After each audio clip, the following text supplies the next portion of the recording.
few days ago, I put up what I think is the most important video I've ever put on YouTube, and was on self-love. If you've not seen that video, first thing, click here, watch it, because this video is the Q&A from you guys. I saw great questions in the comments, and in 20 minutes, I didn't answer all of them, so that's what I'm gonna do right now. I've got them here on my phone, and I'm gonna pull them up. So here we go. All right, question number 1. You talk about loving people even if they've done wrong. I blocked my ex on Facebook and the phone after she cheated on me. Do I need to unblock her to practice what you're talking about?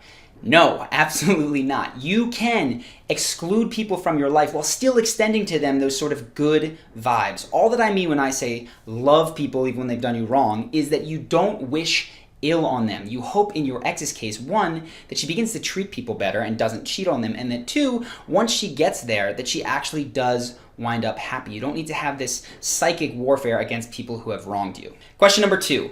Aren't those people who love everybody no matter what kind of doormats? How do you avoid being walked all over and becoming other people's servant if you're constantly lovey like that? So, great question, and it is best answered, I think, in a story. This is one that my friend related to me, and it was about his mother. So her family was not always the greatest to be around, right? She loved her mom and dad, but they smoked often, they drank some, and of course they fought when they did that more and more often. And she was raised around that, was not particularly happy with it. So when she had my friend, what she said to her family was this: listen, I'm your daughter. I love you guys. I want you in my life. But if you bring smoking or excessive drinking or the fighting that I saw when I was growing up into my son's life, you will never see your grandchildren. And that is kind of the illustration of what self-love allows you to do. It allows you to create firm, healthy boundaries in your life so that people cannot enter it unless they are a positive influence. When I say love people, what I'm saying is extend that love to them. I love you no matter what, but I will only include you in my life if you are a positive influence and if you meet certain conditions that are absolutely important to me.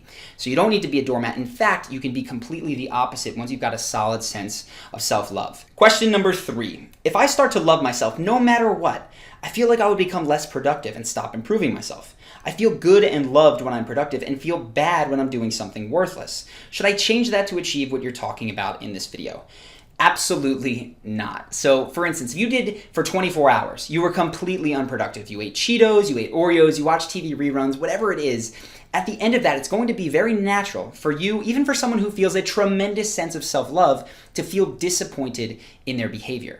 Having a high sense of self-regard and self-love and even self-esteem doesn't mean that you look back on every decision and go, that was a great decision, really proud of that.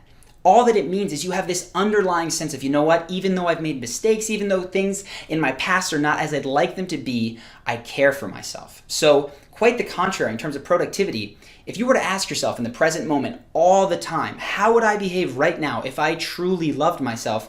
You're not going to find answers like I'd sit down and watch TV for another 4 hours. Typically, you're going to do things that are good for you, that are productive and good for other members of society. So I would say that self-love and productivity actually go hand in hand. Question number 4. Didn't the insecurity make you the person you are today? Without the insecurity that you felt because you weren't loved, and if you felt perfectly loved now, wouldn't you have become complacent, and won't we?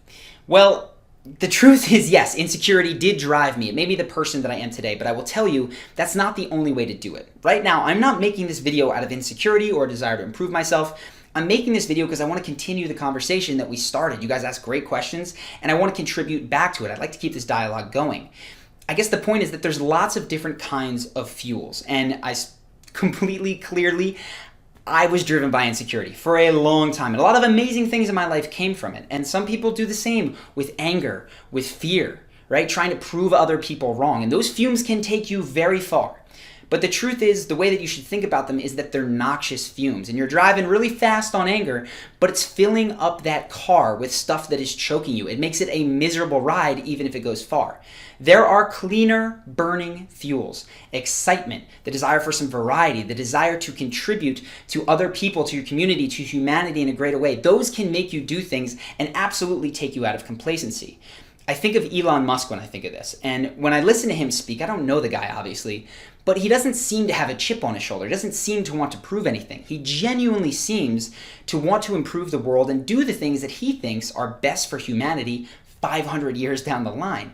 That desire to contribute has certainly not made him complacent. So if Elon Musk can do it without seemingly needing to be insecure, I am sure that the rest of us can find a way to do it as well. Question number 5.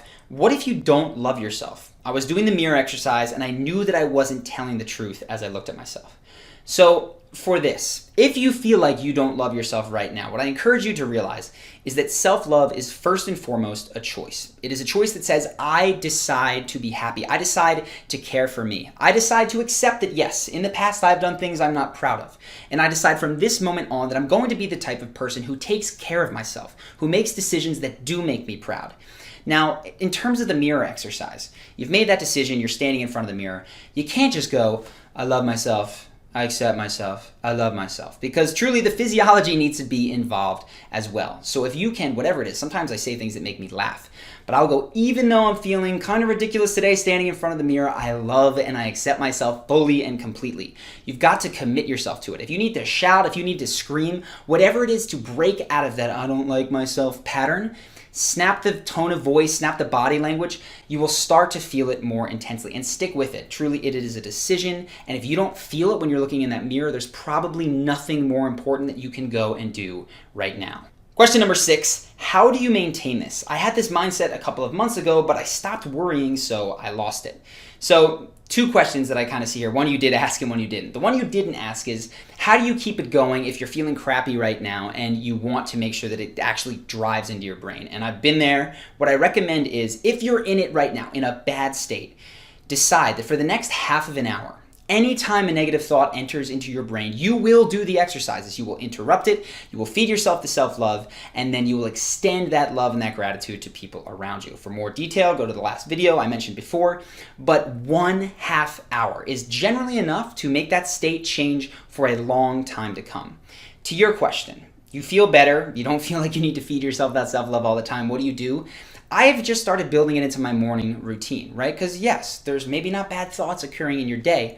So what you want to do is in the morning, I wake up and for 5 minutes before I get out of bed, I'll just lay there and there's not a bad thought to interrupt necessarily, but I will kind of do step 2. I'll sit there and say, I love myself and accept myself and I'm proud of this. I'll even extend it past love to pride, other kinds of emotions that I want for 5 minutes, just sort of feeding that need to feel appreciated. And once I've got that, I go up on my day. And honestly, I've noticed it making a big impact. So build that into the morning routine. I think you'll see some really good things come of it. And the last thing, which is not a question, but just a note for me, is that the comment section was overwhelmingly awesome. I genuinely appreciate all of the stories that you guys told up until a couple of hours ago. I've read them all. I can't respond because I think there's over 1,000 at this point, but I have read them. I truly appreciate the time that you guys take to do that. It makes me want to keep this conversation going, so if there are more questions, maybe we'll come back with that. Just wanted to say, you guys are awesome, and honestly, you do the YouTube comment section proud, so thank you for that.